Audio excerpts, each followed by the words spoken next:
get started. Thank you again for being here on a Saturday sort of morning, almost afternoon. It brings me great pride, number one, so first of all, to see everyone here. I'm so happy that everyone who's been part of GeoSym2016, our second event, and it's been super.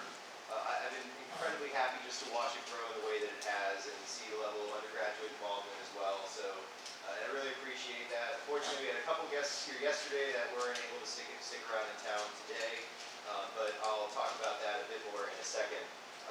Before I introduce our first introducer, I wanted to say thank you so much to the GeoSym committee. Those of you guys who are here right now, everyone please give them a round of applause.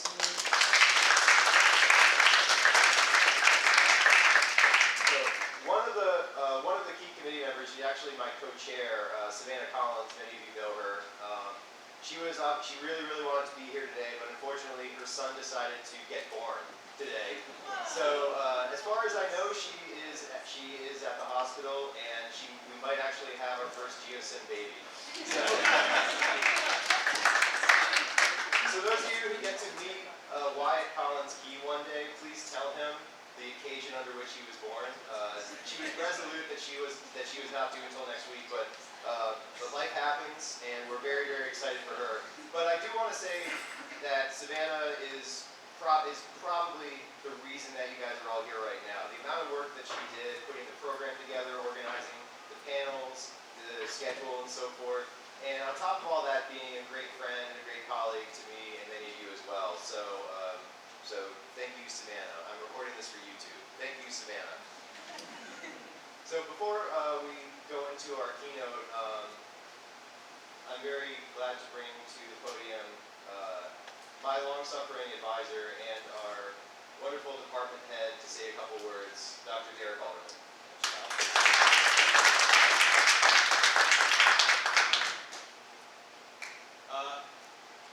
For those who are not aware of it, we actually took Savannah to dinner last night along with our guest, and my wife Donna's taking credit for that baby coming because of certain things that she made Savannah eat at the table. So Donna's ecstatic about it, so I texted her about the great news, and so we'll take full credit along with GeoSym. This is great. And I do also want to express a great deal of gratitude to you, Tyler, as well as Savannah and the committee, and Dr. Ellis and Dr. Tran, who serve as faculty advisors. This is really a very special moment for the department, very special moment, I think, for me, because in my career, I've seen a lot of student conferences. In fact, geography has a long history of some very nice student conferences. When I was at the University of Georgia many years ago, we had a Georgia, Florida, South Carolina sort of tri-state conference that went on for many years.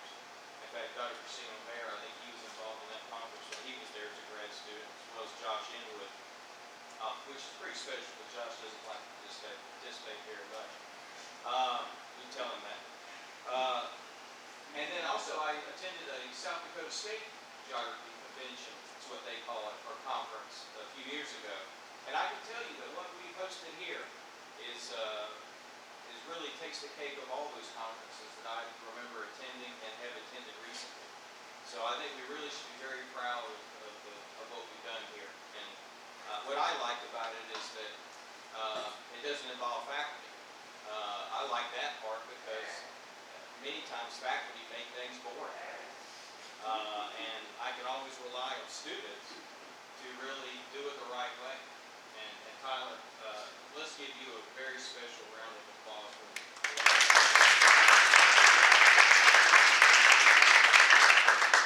I also think that meetings such as these, they're interdisciplinary, and I really want to send out a welcome and a thank you to the folks from other departments as well as other schools and other states for attending. These types of small, intimate, interdisciplinary conferences are really very much needed these days, in the days of large, massive Association of American Geography meetings that now attract somewhere close to 10,000 people, and you're also in other disciplines that attract even more. And we need these types of intimate events and arenas. And so to me, this is actually what should be happening. And I hope that this can grow, but at the same time keep that nice intimacy that we have cultivated here. The last thing I would like to say is to welcome my longtime colleague and our keynote speaker and our special guest, Dr. DeLyser, to the University of Tennessee. You're now a volunteer, whether you like it or not. This is a tough crowd, by the way. You really suck. But the point is, I do want her to know how special it is to have her here. I've known Dydia for many, many years, longtime colleagues in cultural geography. To have someone of her stature come to Knoxville and speak to us, and also work with our group of students yesterday in the Lillian Stimson writing workshop was very special. We had a tour of the department yesterday, and I showed her the portrait of Dr. Stimson and gave her a little bit of the history of Lillian and the role that she played in this department's development and growth and success. And I could not think of a better person to carry that name this year than Dr. Dydia DeLyser. So please allow me to, you want me to turn it back over to you? All right. I have a tendency to want to control everything. Go ahead. Thank you, Tyler.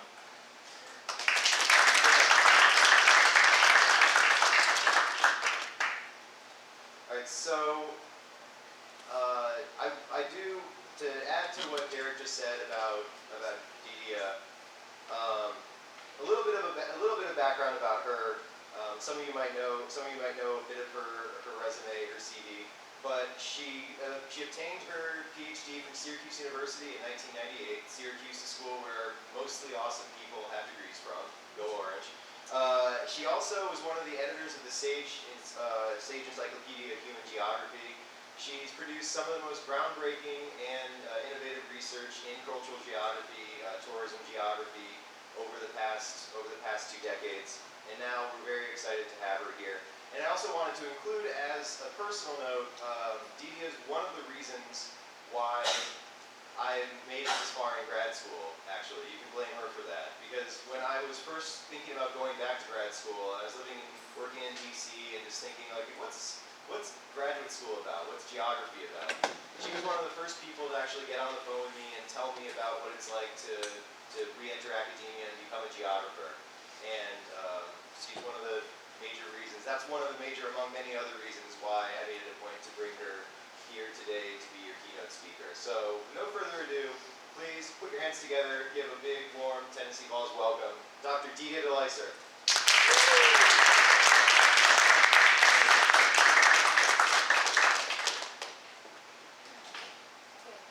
Thanks, Tyler. You guys all hear me okay in the back, right?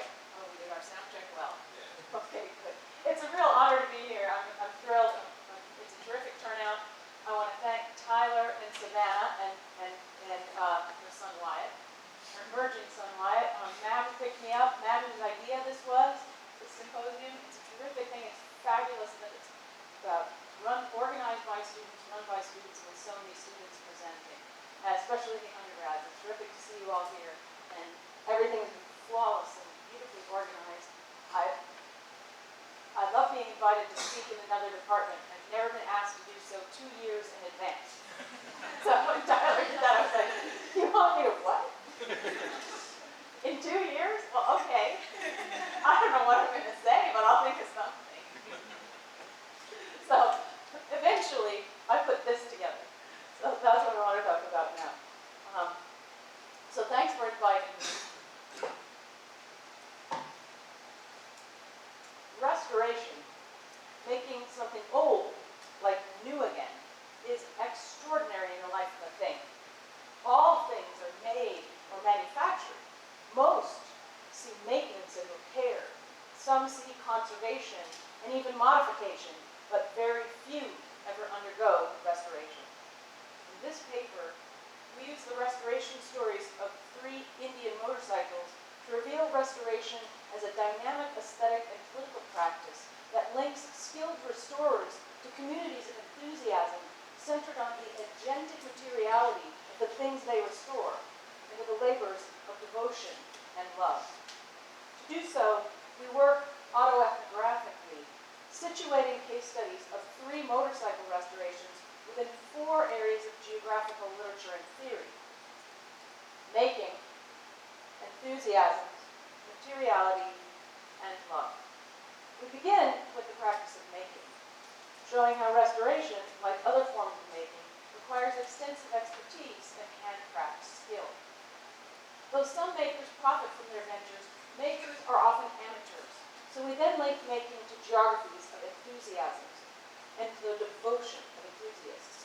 We next sketch a brief history of restoration, drawing attention to the restoration of mechanical things and situating motorcycle restoration within that movement. Then, because restoration is an embodied practice, we engage autoethnographic methods to illuminate these practices. This enables us to show how, while the mechanical objects of restoration appear inert, their formative materiality guides, inspires, and also hinders their restoration. We use the stories of three bikes, a 1937 Indian sports scout, a 1939 chief, and a 1910 Indian curated to explore the politics, ethics, and aesthetics underneath restoration practices. It seems like the microphone keeps wiggling, does it? Does it come in and out, or is it okay? It's good? Okay, all right. It's just me. All three bikes can economically reward their restoration efforts, but their cultural, historical, and indeed emotional and community values may be more significant than their monetary values. And that leads us to our fourth area of literature. Placing restoration within communities of enthusiasm reveals a culturally situated, skilled practice of making that works with agentic materiality in devotional labors of love. Recently, scholars have shown growing interest in the creative practices of making. Making so termed not to distinguish it from manufacturing, but rather to understand making as a disposition and practice, and to reveal the deep and considered relationship with materials that lie at making's heart. A focus on making, as geographers Chantal Carr and Chris Gibson point out, draws our attention to the maker, along with the materials, their skilled manipulation, and their agency. Making highlights the lives of materials, the non-linear biographies of commodities, the details of assembling and manipulating materials. What looking at making opens up is a vivid dialogue between material and skill. The scholarship on making portrays making as positively countercultural, because it's blossoming in the global north, often in the self-same cities that have endured manufacturing decline. Because it consciously celebrates skill and craft traditions perceived otherwise to have been eclipsed. Because it's often practiced for pleasure rather than for profit. And because it is so network and community-based. Making, to these scholars, serves as an empowering response to our throwaway society and our distance from ordinary production. It is a way of, quote, defying conventions, enjoying life, and solving its problems. As anthropologist Daniel Miller put it, made objects can reveal the sheer fun, imagination, and brilliance of craft making, for they are founded in the art of care. The care for made things that is a cousin to the care we retain for other people, for our environment, and for its future. Making, in other words, is cast in romantic glow, and is precisely this romance that we here highlight. We do so by engaging with a topic only a few geographers write about, the geographies of care, love, and devotion. To make that connection, we move here to the practices of enthusiasms.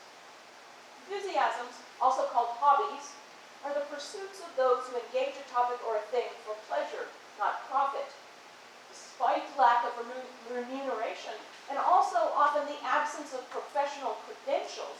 In many areas, enthusiasts become experts, devoting their energies to exacting accuracy.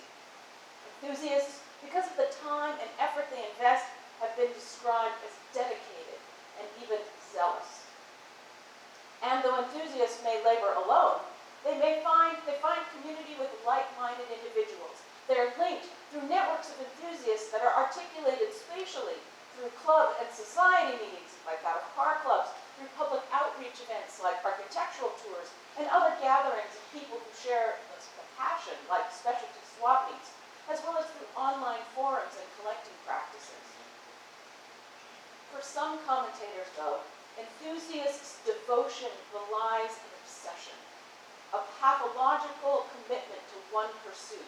Enthusiasts are belittled as train spotters, losers, too wrapped up in arcania. Technological enthusiasms, as geographer Hilary Joghagen notes, lead the way here and have previously garnered little scholarly attention. When they have, that attention typically has emerged without first-hand experience within cultures of enthusiasm. As remedy, she suggests and herself undertook ethnographic analysis, endeavoring to illuminate cultures of enthusiasm as they are practiced.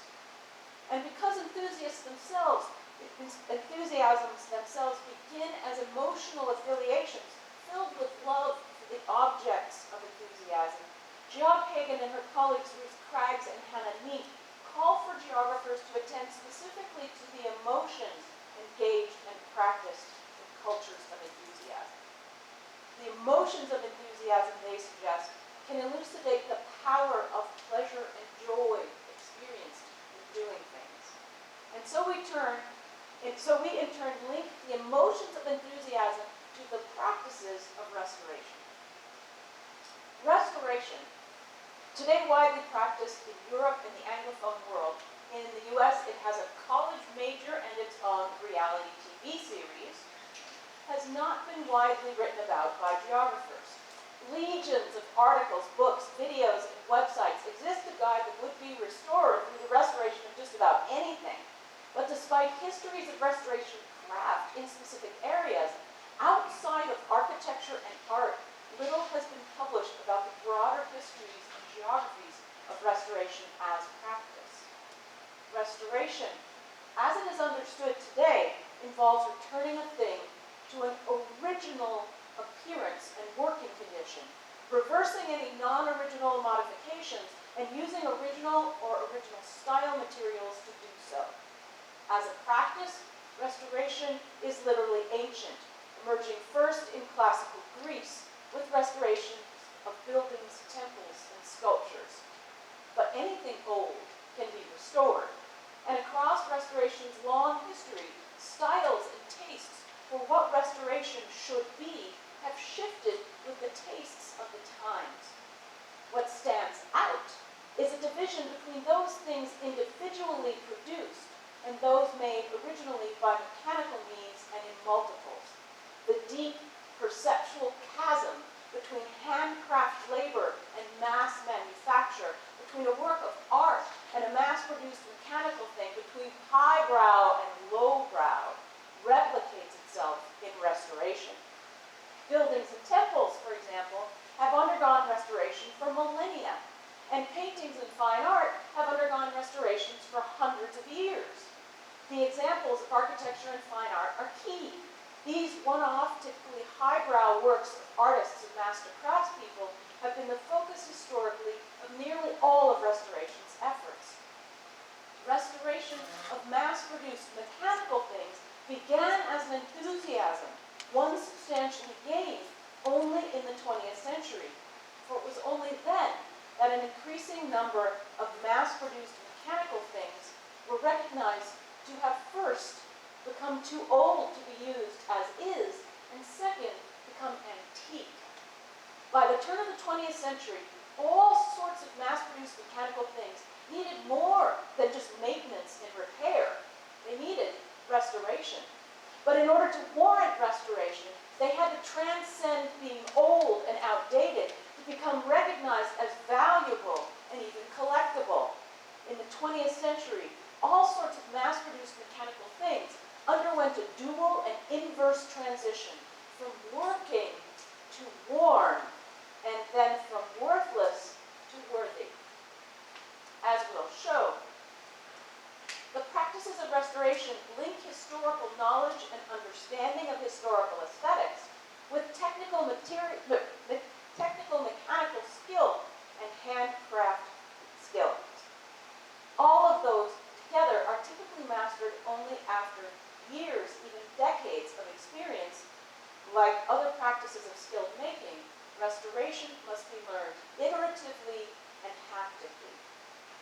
To convey this kind of experience, we use an autoethnographic approach, mustering the studied, focused, and critical examination of our own practices in an analysis that grows directly from the materiality of our 3 motorcycle case studies. To train hands, eyes, and ears, the very materiality of the bikes narrate their restoration stories. Skilled restorers recognize those parts rare and those common, those parts original and those reproduced, those parts authentic to a given year and type bike, and those that belong elsewhere. Materiality, a term used to encompass the lives and very thingness of things, is gaining interest among geographers and other scholars. According to these works, things have agency, and what Jane Bennett terms of vibrancy of their own. Nevertheless, in our rush to embrace materiality, it's led at times to an uncritical acceptance of matter's agency, what geographer Dydia DeLyser calls surface geographies, that overlook political engagements and stop short of critique or evaluation. To those who, to DeLyser, engage well with materiality, do so by demonstrating a clear politics of doing materiality, and also provide a transparent account of research practice. For geographer Nadia Bartolini, on the other hand, one of the problems with vibrant matter is that we may lose touch with the way that things are culturally embedded. By pushing to the side the social life of objects to emphasize inherent vibrancy, matter can be decontextualized, she writes, separated from place, history, and culture.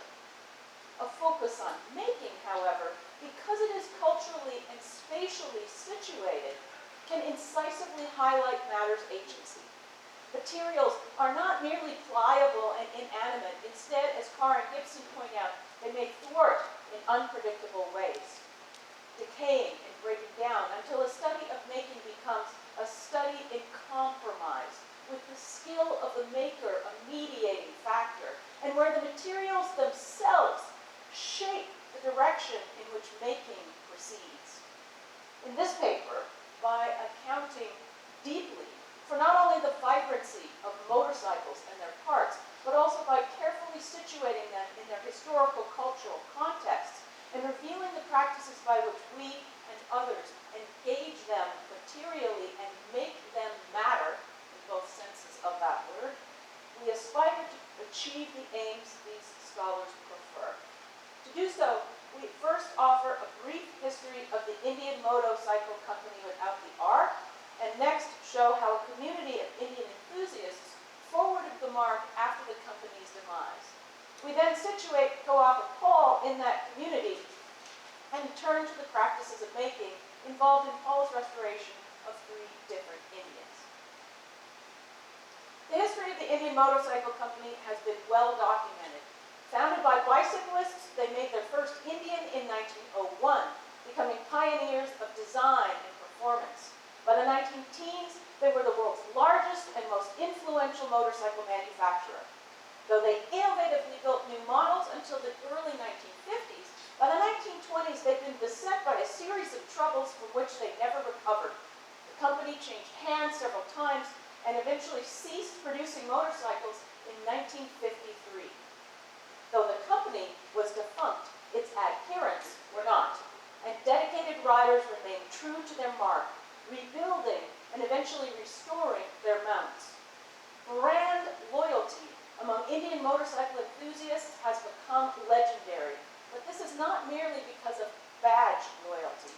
The traditional differences between Indians and Harley-Davidsons, Indians' last remaining competitor, are partly aesthetic. Indians showcased unlimited color choices. In the 1930s, they were owned by a paint company, and they featured more fluid and streamlined form. But in addition to aesthetics, the differences between Indians and Harleys have always been functional. The practice of riding them is very distinct. For example, the angle of Indian V-twin engines provides smooth idle, while Harley's gives a rougher potato idle. Then there are the different controls. Indians, developed first, favored the right-handedness of the majority of riders, while Harley's control arrangement became known as suicide shift for the awkward and imbalanced motions required of the rider. Third, Indian front ends gave excellent handling, while Harleys were known to produce high-speed death wobbles. Between Indians and Harleys, the rides themselves are as distinctive as the bikes in their appearances. Such significant differences in materiality, in form, function, and performance gained Indian a following of loyal enthusiasts, one that remains vibrant to this day. For Indian enthusiasts, this initially meant simply continuing to ride their motorcycles, but as years passed and parts aged and wore, just riding became less simple. Maintenance led to repair, and repair led to restoration. In the 1950s, just as Indians stopped making new bikes, motorcyclists across the U.S. were developing and formalizing an interest in bikes that were old. For Indians, when restoration began, people like Sammy Pierce, known as Mr. Indian, and Floyd Clymer, both based in Southern California, strove to stock as many parts as possible. This was important because of the tangible materiality of the parts themselves. They were well-made and durable, underlain by Indians' own decision to make parts interchangeable. So for example, if in the 1950s you blew up the motor on your 39 Chief, a surplus World War II Chief engine from Pierce could serve as an organ donor. Not technically the correct engine. Your frame and engine numbers would now no longer match, and since all Indians are encoded in the frame and the engine number with the year of their manufacture, everyone with a careful eye would now know that the engine was not original. But your bike would be back on the road. In the 50s and 60s, restoration chiefly involved keeping something running rather than meticulously returning it to its original stock condition. Changes like swapping in a motor mattered little. But by the late 60s and early 70s, stashes of old parts were no longer enough to keep bikes running. And Indian enthusiasts and maker engineers like Bob Stark had begun sourcing renewable parts, things like spark plugs and distributor caps, by adapting existing parts made for other vehicles. They were also beginning attempts at reproductions of renewable parts no longer available, like brakes, headlight and taillight glass, and floorboard rubber.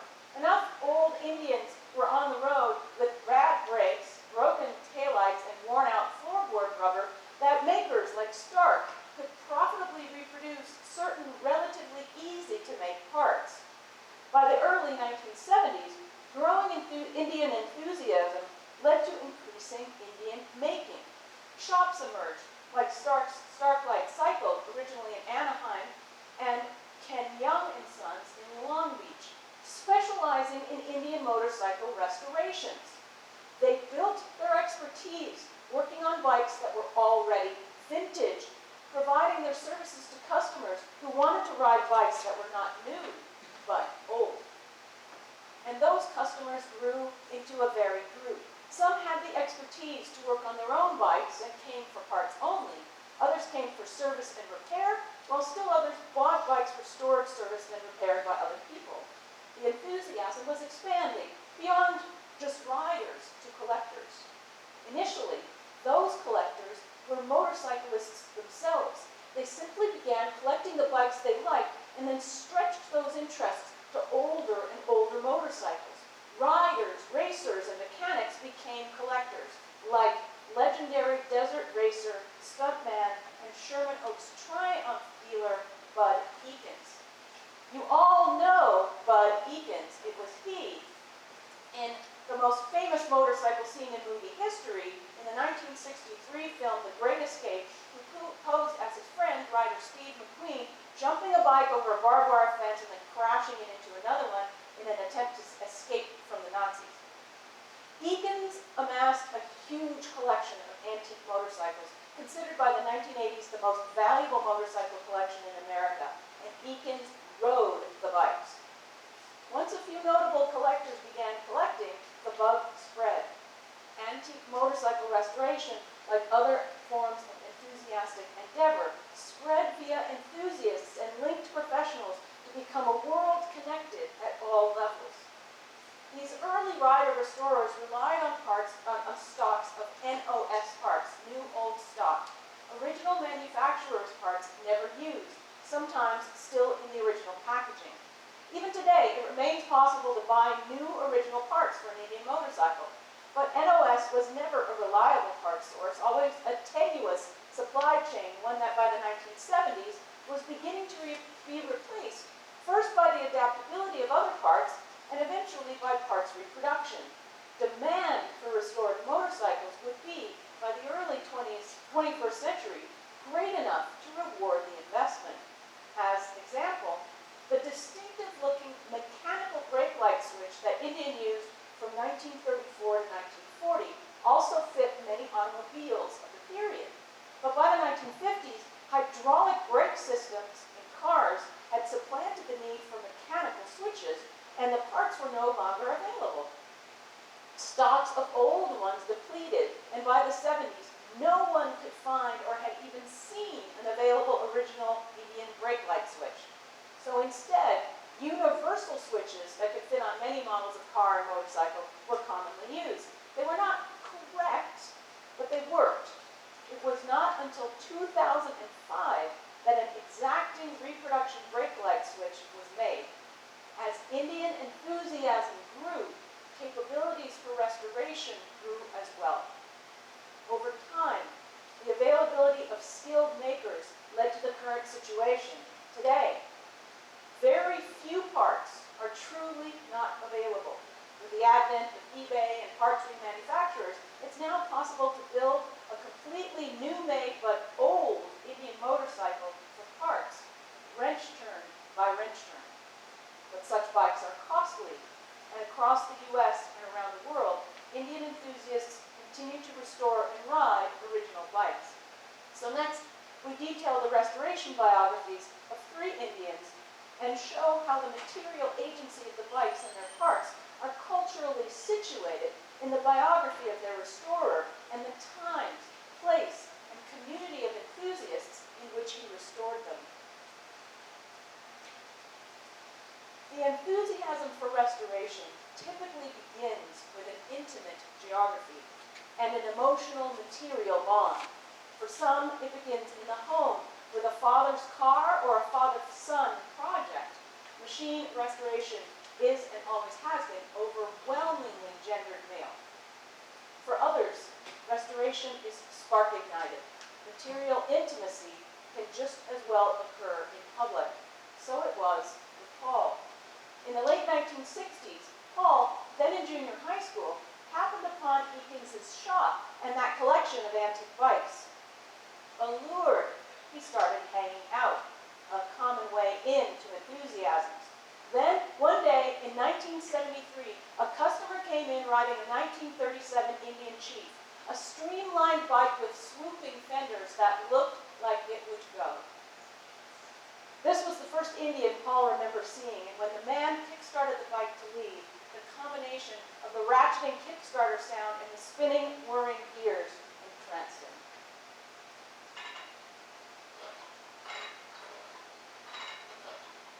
He was 18 and decided immediately he wanted a then 35-year-old antique Indian. That was it. Paul had landed in a world of enthusiasts and makers, a community both local and beyond local, all of whom shared interests, and many of whom were openly willing to help each other simply because of the machines. To have an Indian, Paul knew that because of his very limited means, he'd have to start at the bottom. With a non-running, unrestored bike, he himself would have to learn to restore, ride, and maintain. As is common for enthusiasts, he realized that to have the bike he wanted, he'd have to become a maker-restorer himself. And one Sunday, Paul saw a classified ad for a 37 Indian. Arriving at the address, others were leaving. "Are you going to look at the motorcycle? Don't bother." He thought it must have been sold, but he asked why. "It's a Scout," they replied. Scouts were the smaller, sportier Indians.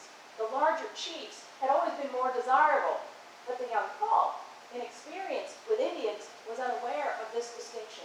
All he saw was the streamlined form. He he admired so much in Eakins' shop. The bike, nearly complete, bore the marks of its travails.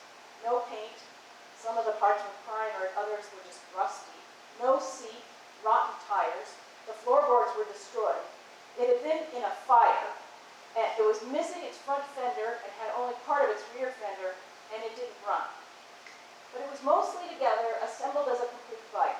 The seller was asking $450, significant money for a teenager in 1974, so Paul worked a minimum wage summer job earning $1.32 an hour to repay a loan from his brother. Indian restoration, like other enthusiasms, involves a myriad of commitments. This financial one was Paul's first. But Paul's acquisition was not celebrated. A friend disparaged the purchase. It'll never run. As is characteristic of enthusiasts, the insults of unbelievers serve not as setback, but as inspiration. Looking up the engine numbers revealed the bike a 1937 Sport Scout, the boy racer model of its day. Asking after parts, like a front fender, Paul learned of Young and Sons in Long Beach. This was the chopper era, when it was simply de rigueur to remove the front fender and build a chopper, but Young was able to supply a correct fender. Paul's bike was becoming more complete and more original, helped by period donor parts.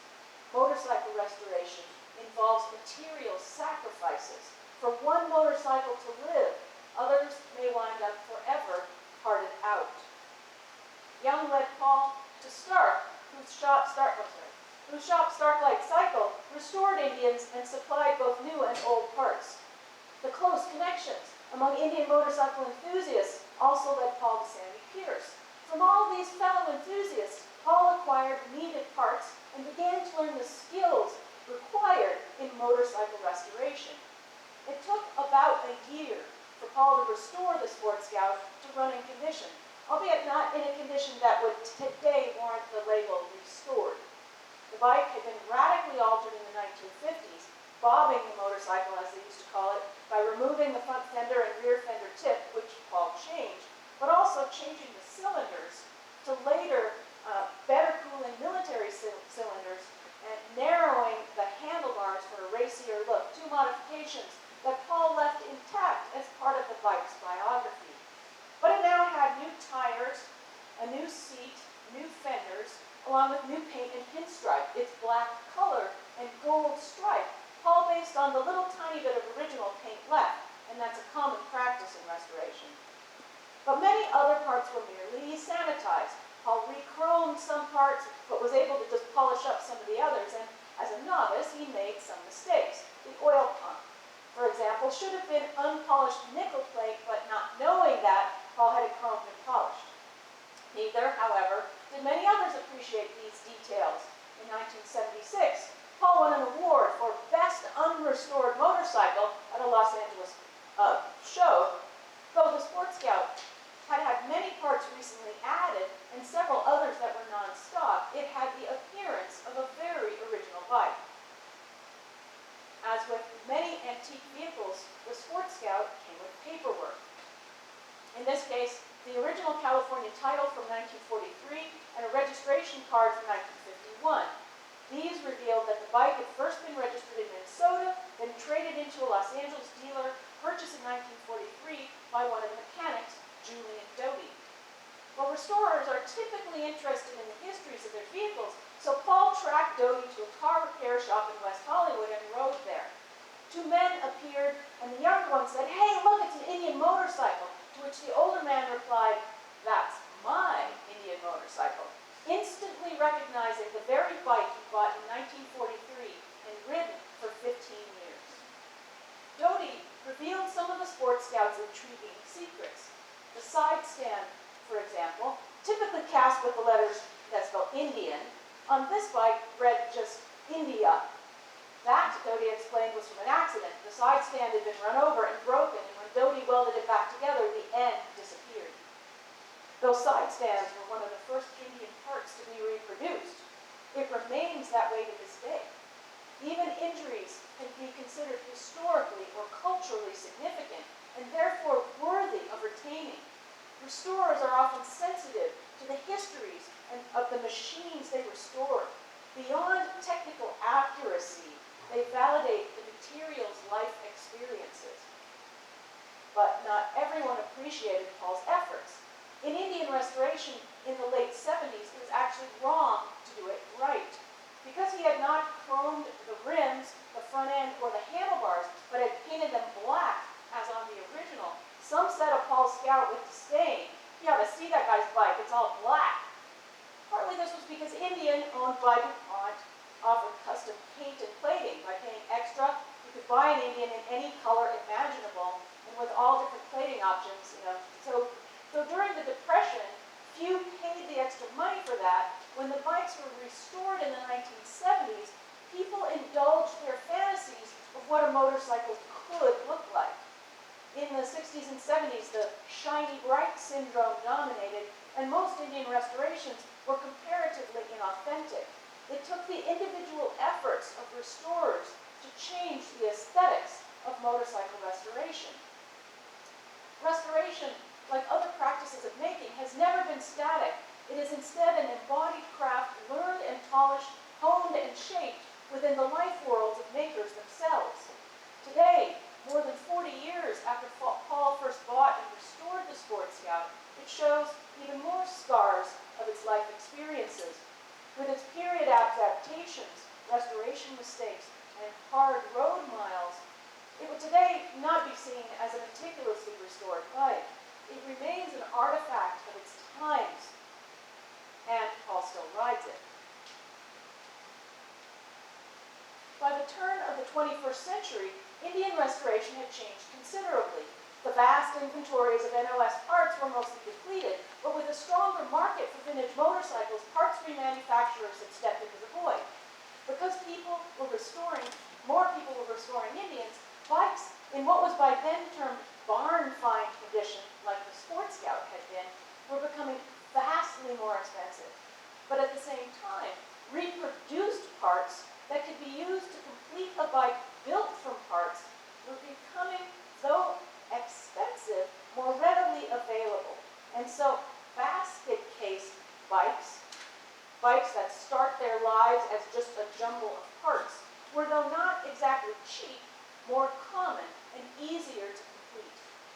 Just such a basket case was Paul's 39 Chief, and it begun in the mid-1990s as only a frame, the desired residue of a bout of buying and selling and trading other motorcycles and parts. Desired because by then Paul had already restored and kept 2 other Indians. The 39 would fill a gap in what was now a collection. Paul's enthusiasm was growing with his restoration skills, and like the Indian enthusiasts who had inspired him, so was his collection. Building a motorcycle from parts is not cheap. In fact, it's generally more expensive and more time-consuming than buying a complete bike.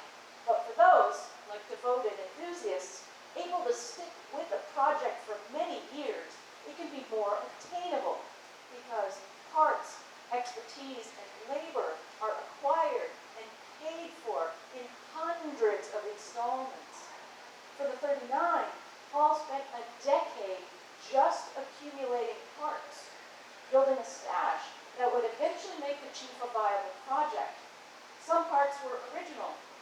The wheels, the front fork, fuel tanks, the glove box, the handlebars, and the bulk of the engine and transmission.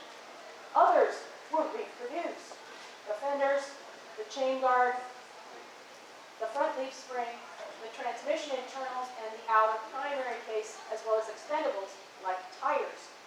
But parts accumulation is itself a skilled undertaking because motorcycle companies were constantly innovating. Different parts changed for different bikes at different times, and not all of that is documented. For example, in 39, Chiefs grew heavier, so Indian added more pieces to their leaf springs, and they advertised a better suspension for that year. In 39, Indian also changed to Bakelite housings on their high-beam, low-beam switches. Before and after that, they had used steel housings, something that they never advertised. Restorers, like other devoted enthusiasts, must become versed in all such details. As with many other forms of embodied and practiced knowledge, Its acquisition is often unremarkable. Paul doesn't remember how he learned about the Bakelite switch. Restoration work, like other practices of making, is a form of skilled labor that grows with doing, with experience, and with interaction. By the time Paul built the 39 Chief, he was more skilled. On the Sports Scout, he had to have someone else build the motor. But for the 39 Chief, he did everything but the machining himself. These were skills initially acquired on other bikes and tested with skilled input from other restorers. In communities of enthusiasm, skills may be shared among friends and graciously passed to younger generations. In the early 1990s, the prices for Indians had increased dramatically owing to purchases by high-profile buyers who, by their willingness to pay higher prices, raised market values. This, in turn, kicked an already burgeoning parts reproduction market into high gear. For example, once Indian script logo